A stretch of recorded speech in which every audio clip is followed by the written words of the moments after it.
I'm Kelly Jennings, CEO of Powerband Solutions.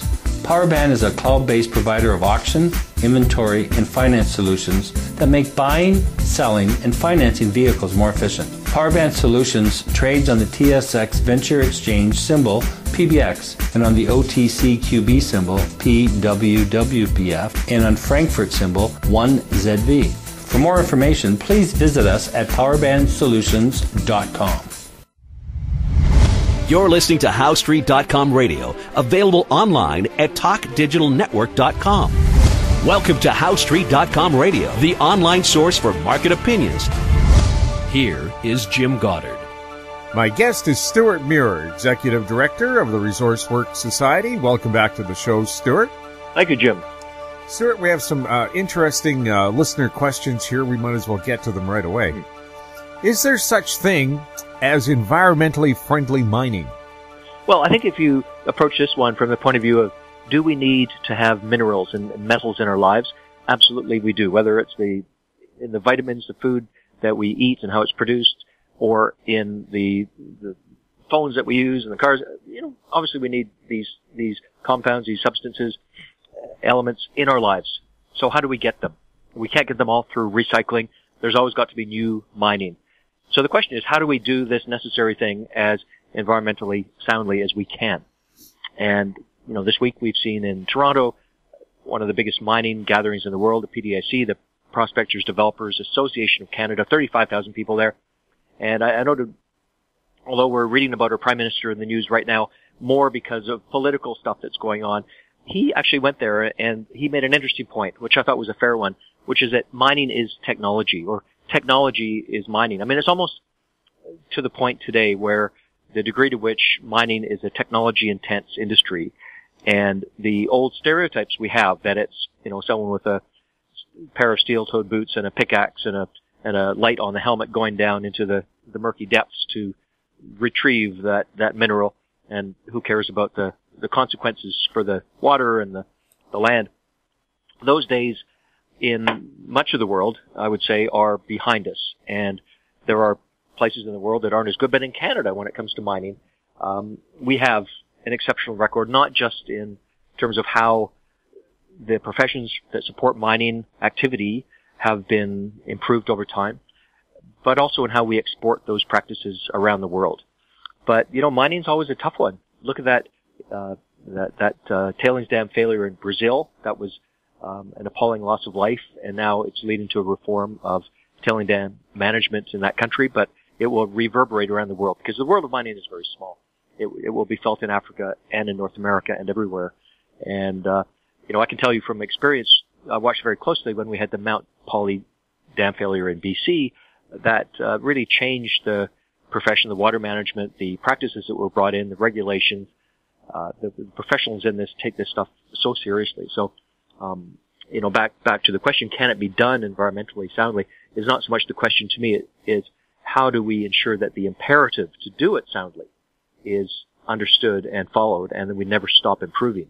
And, I really do think that Canada is the exemplar of that. We're one of the 2 or 3 top countries in the world in terms of our universities and our professional practices, and a place where we've got the regulations to protect the environment. Well, I always like to question protesters who are against pipelines, against mines. Where did the minerals in your cell phone come from? How did you get the soles on your feet? Nice belt buckle. Isn't that a leather belt? Isn't that exploiting animals? You can just go down the list. Like, everything you have came in a truck. How did that truck get there? Yeah, it's important to be honest about these things, and I think there is in the modern world, because we don't live in cabins in the woods. We are in cities, most people, and we're not that close to the source of where these things come from. We really do tend to take them for granted, and it's the easiest thing in the world, even if you're one who's aware of this, to fall into these habits of, I plug this in and my phone charges. I turn on the tap and the water runs. You're not thinking about, how did that get here? But all of those processes have an impact on the world, and we do need to have our systems in place to ensure it's done right. But, give a thought to those people who are producing them. Another element of that, of course, is that as the BC government said in their recent throne speech, that the resource economy in British Columbia is still what drives the economy. It's still, I think they used the word, the bedrock. The bedrock of the British Columbia economy, according to the current BC government in Victoria, is from oil and gas and mining and forestry. And let's not forget that. We've got to make sure we're doing those things right, because they are going to be the bedrock in future as well. And even though they want us to use electric vehicles and so on, well, you still have to mine stuff to build those electric vehicles. You still have to mine stuff to make the solar panels, to make the generators that will run in hydro dams. It just doesn't end. Humans have been mining for thousands of years, and hopefully we still have the resources and techniques to keep mining for thousands more. Yeah, I mean, you look at energy and minerals needed for our daily lives. Right now, the vast majority of the world lives in a state of energy poverty. They see how the West lives, or the developed world lives, and want that. That's perfectly human nature, and one might say, well, you can't have that. Well, how is that going to work? It really can't be denied that the rest of the world, that 80%, has the aspiration. We need to make sure it can be realized in an environmentally sound way. Right now, 80% of the world has never been on a plane. Yet who amongst your listeners, Jim, is not someone who has been on a plane? Everyone's been on a plane. Maybe you're on a plane every week. And this is just the norm for us. But it's not the norm for the rest of the world. Right now, the amount of energy we use, there's a line. You would draw it, say, among countries. You draw a line between, say, Spain and Lithuania. And that's the 100 gigawatts of energy that is used per capita by one person. In Canada, we're around 300 gigawatts per annum per person. And that puts us in the top 10 of countries in the world. But 2/3 of the world is below 100. And that means that they don't use fuels. They don't have the, say, clean cooking fuels in their house. In India, that means that they're cooking with cow dung that's been dried, or wood in their house, and they're getting, lung cancer because of that. And women are spending all their time gathering wood, and tens of millions of people, or hundreds of millions of people, living like that. It's not sustainable. And those people want to have clean gas in their homes and their kitchens, as one example. But most of the world wants to get above that 100 mark of having the quality of life that we here tend to take for granted. And so, as the world moves in that direction, and it will, we need to make sure that the example we have of living sustainably but living well is one that others can follow. Because if it doesn't play out that way, and it's not done sustainably, well, it's all too easy to see how that can end. We'll have more with Stewart Muir right after this.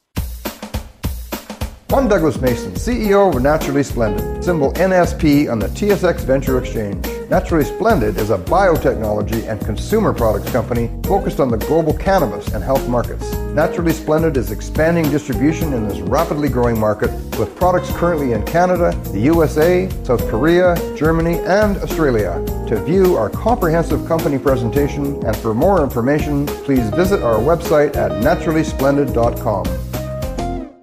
Cypress Development Corp's flagship lithium project is located just east of Albemarle's Silver Peak mine in the heart of Clayton Valley, Nevada. A 12-hole exploration drill program for lithium-enriched claystone on Cypress's 100% controlled properties is now underway. Cypress Development Corp trades on the TSX Venture Exchange, symbol CYP, the Pink's CYDVF, and on Frankfurt's C1Z1. For more information, please visit our website, cypressdevelopmentcorp.com. Welcome back. We're speaking with Stewart Muir. Stewart, is the Trans Mountain Pipeline for exporting oil to China? Well, it's a pipeline that is a flexible tube that can be, well, this not flexible in the sense it can be bent, but flexible in the sense that the fuels that are moved through it can be used for a variety of different end uses in different markets. And I think if there's a tendency to be deterministic about, what is this going to go to today, I tend to approach it as, what is the potential of this piece of infrastructure to create prosperity in Canada over decades? Whether we're moving to serve the long-term needs of the plastics industry, I for one would like to get away from single-use plastic, but I would like to ensure that where a hospital needs to have something that's made from plastic, because it's going to save someone's life and prevent infection, that they can do that into the future for 100 years or 1,000 years. That will happen because we have hydrocarbon fuels. We're going to have some bioplastics too, but the sheer size of the population means we need to get plastic from hydrocarbons. So it's not just about burning fuel. And there are big problems with burning hydrocarbons for fuel, obviously with climate issue. But it doesn't mean that we're going to stop needing hydrocarbons. So that's one thing to keep in mind. Another is that, apropos of what we were just talking about with the rise of the world population to have the same standard of living that we have in developed countries, that will require fuel, not necessarily for cars. If there's a move to hydrogen cars or electric cars and there's fewer cars burning gas or diesel, it doesn't mean that there's no use for fossil fuels or hydrocarbons in those places, because we have aviation, we have heavier transport. It's very difficult to move heavy transport and buses onto other fuels. I mean, you can use electricity, but it's not the solution for everything. So we're gonna need it in different places. And Trans Mountain, right now, I think it's very appealing for California. They need heavy oil to make refined products in California. They get their heavy oil right now, a lot of it from California, but the oil fields in California that have that kind of special oil are drying up. They're getting some of it from Venezuela, but Venezuela is an unstable supplier. They have, because the port of near Los Angeles, Long Beach, the refineries in San Francisco, refineries in Puget Sound, all these on the West Coast, they get their fuel, their feedstock for the refineries from different places, and they're on the coast, and they can just ship it in from wherever. And Canada is one of the places they can ship it in from. And so California, as it loses its domestic supply of heavy, is going to want it from a reliable, probably a diverse basket of sources, because they want to minimize risk, not just have one supplier of everything. So Canada is a very rational place to go to get some of that heavy oil. And we're already actually sending ships down there frequently with Canadian product. And that's sure to be a significant feature. Now, why for some people that's a critique of the Trans Mountain Pipeline is beyond me. To me, that's a good reason to have the Trans Mountain Pipeline, because it gives those American consumers something they need. But China. Now, I was in London last week, and I was in England, and I was at a conference where the future of energy was really the topic. Clean energy, oil and gas in the mix. How do we get to that future state of doing things responsibly over the long term? And I just, in a chance conversation, met an oil trader from Hong Kong. And I said, what do you know, I said, to this gentleman about the Trans Mountain Pipeline and getting fuels to China? He said, that's already happening. I said, I'm aware of that. I think we've maybe talked about the number of cargoes that in 2018 went from the Trans Mountain Pipeline to China. And I said, why is it that this is a desirable market? He said, it's desirable because Venezuela is very unstable. We can't rely on it right now, politically uncertain.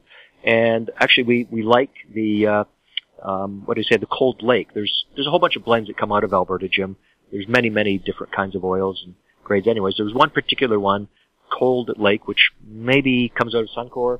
I'd have to research that. But Cold Lake blend that they thought was superior in its attributes. It has lower sulfur than the Venezuelan one. And they're happy to import. They want more. So I can personally vouch from recent experience that the traders in China are waiting for this pipe to be finished so they can get more Canadian crude oil. With Canada-China relationships on the rocks right now, is the Trans Mountain Pipeline becoming a riskier venture? Well, China is going to be a place of low transparency. It is going to be a military superpower, an economic superpower. It will always be in future a domain that has great geopolitical strength. We will not be dictating the terms of our relationship with China to China. In fact, they'll be dictating the terms to us, and we can accept or not accept that and interact with it as we see fit to do, but we won't be doing it from the position of strength. So I think anyone who's considering a field of study, if there's any young people listening, getting into the political science of relations with China or East Asia generally, I think that's a great growing field, because it's going to be not a simple thing. There's no simple answer to that, I don't believe. We we should want to have a relationship with China because China needs to source resource inputs for its now slowing down economy, but still very large economy that will grow over time. You know, they want to have blue skies in Beijing, and they will move in that direction. One thing they will do to get blue skies in Beijing and the rest of the country is they will replace coal with natural gas. Right now, there's some people in Canada who say, no, let's not let China have any of our natural gas because, you know, we don't believe that they really want to replace coal with natural gas. Now, trust me, talk to any Chinese person who lives in China and ask them if they would prefer to have something that's over the health limit in particulates from coal-fired electricity to breathe into their lungs and their children's lungs, or would they prefer to have air that's clean and free of particulates for their family to breathe? Guess where they land on that. Every Chinese person I talk to says the same thing. And why would that be different in future? So we have natural gas here. LNG is a way to help them solve that issue. And, you know, whether it's other things, we're going to have trade relationship issues from time to time. Hopefully we can get past this particularly complicated one right now, but it doesn't mean that we should define our entire future economic prospects based on something that's very specific to what's happening, you know, because one executive is detained in Vancouver. I think if we let that determine the future of our trade relationships with that significant country, that's not a shrewd approach for our own interest. Canada exports approximately 1/3 to China of what China exports to Canada. Should Canada be pushing for fair and equal trade? I think fair and equal trade is, to me, another way of saying, how do we get market access for our products so that the blockages to correcting that imbalance are cleared? And one of the biggest things, there's a term, you might have heard, market access. When a Canadian business executive is talking with another executive about market access, what they're saying is, we need to get a pipeline, we need to get port capacity so that we can access the markets where our goods will fetch their proper value. Right now, Canada, unlike almost any country in the world, is imposing constraints on its own ability to create value for citizens and freedom for governments to defend the values of Canada by its own actions. You know, we are allowing, say, you know, the foreign interests that are currently trying to dictate environmental decision-making in Canada are, if you go to any other country in the world, would not be tolerated because the nation wants to ensure that national interests are put first. Right now, we're putting the interests of a few billionaires in Canada who write checks to environmental, or a few billionaires in California who like to write checks to environmental groups because they love the idea of this romantic park of Canada so they can come and hunt and fish and there's no, you know, mines that they have to look at or pipelines. And they're using that in ways with modern marketing techniques to, you know, turn First Nations against First Nations, to turn citizens against citizens in order to stop us from having market access for our goods.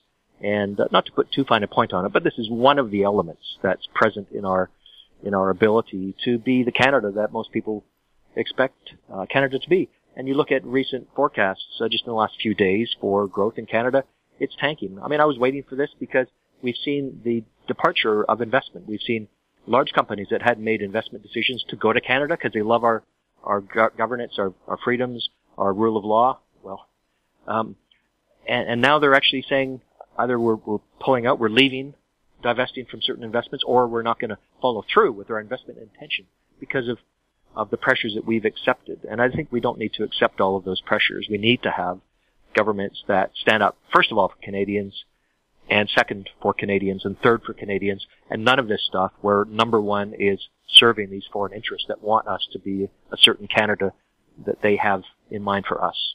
We'll have more with Stewart Muir right after this.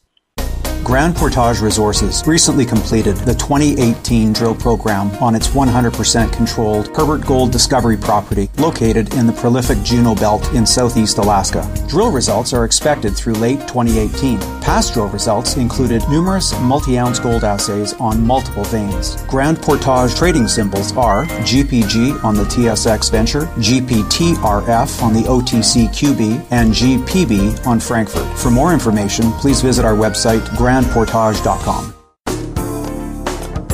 Don't miss out Stay informed. Receive the HowStreet.com weekly recap with thought-provoking podcasts, radio, and articles delivered to your inbox. Sign up for the HowStreet.com weekly recap on our homepage at HowStreet.com. Welcome back. We're speaking with Stewart Muir. Stewart, the federal government, I guess until the recent controversy, seemed to be really on the side of providing help for First Nations to become a bigger part of the Canadian economy. Are they still doing that? What barriers are there, and where are the successes up till now? Well, that was the topic of a recent meeting I was at earlier in the week in Prince George, where 53 First Nations who want to have a better relationship with the economy, with Canada, have gathered to chart that course. And I was really pleased to be part of this, the First Nations Major Projects Coalition, because I think what's going on in 2019 is that First Nations across the country are saying, look, we need to solve our problems our way. We need to find out what obstacles are in our path and figure out how we can remove them. I mean, I'm talking about obstacles that are structural in the way of, say, finance. You know, if you're a First Nation, maybe you have a small population, maybe you've had a treaty settlement and government has paid you because of the need to sort out history, and you've got a nice chunk of change in the bank, and you want that to be a legacy for future generations to have dividends or other benefits from that, jobs from your investment. And right now, if you look at the reality for a lot of First Nations who've been able to get to that point, or they've got, you know, impact benefit agreements or other agreements, say with a pipeline coming through their territory, they've got these benefits. Now they're looking to have the ways to get the most out of that investment. And there is a flourishing field of interest here, as I found in the last year or so when I've been paying much closer attention and attending the meetings of the coalition. And I'm just so proud to be affiliated with that, because I think the future of Canada, to a degree never before, is really hinged on the future of its Indigenous people. And if Indigenous people have success, then Canada will have success. If they don't, then I don't think Canada will. And that's simply because of major court rulings like Belgamuth and Chilcotin that have changed the landscape. And it's not like it used to be. And I think, you know, it's important for everybody to be aware of it, especially if you're in business and making decisions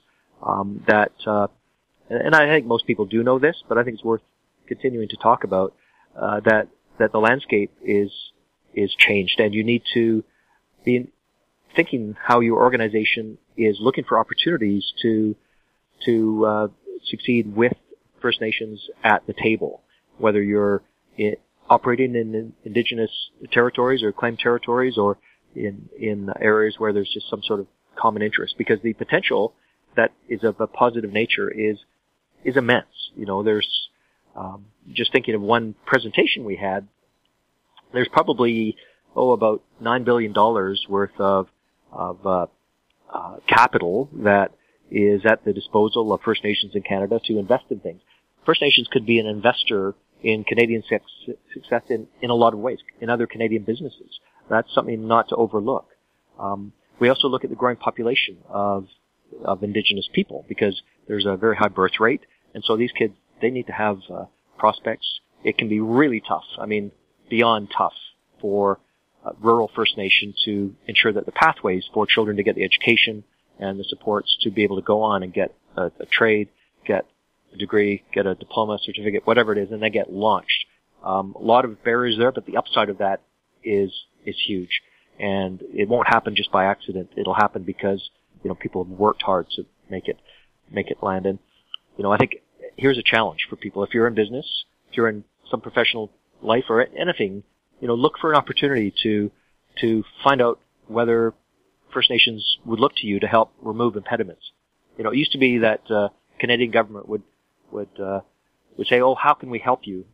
Or missionaries went to First Nations to say, "We're here to help you." Well, that didn't turn out very well.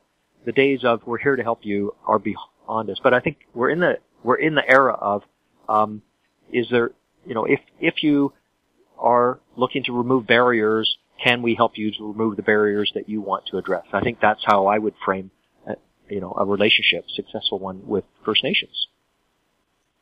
Stewart, thank you so much for chatting with us. Thank you, Jim. My guest has been Stewart Muir, Executive Director of the ResourceWorks Society. His website, resourceworks.com. On Twitter, you can find him at SJMuir. You're listening to HowStreet.com radio. Find us on Twitter at HowStreet. Our very popular YouTube channel is Talk Digital Network. If you have questions for Stewart or any of our other guests, you can send them to info@howstreet.com. I'm Jim Goddard. Thanks for listening. Comments made on HowStreet.com radio are an expression of opinion only and should not be construed in any matter whatsoever as recommendations to buy or sell any financial instrument at any time. Available online at TalkDigitalNetwork.com. HowStreet.com radio is a production of HowStreet Media Incorporated.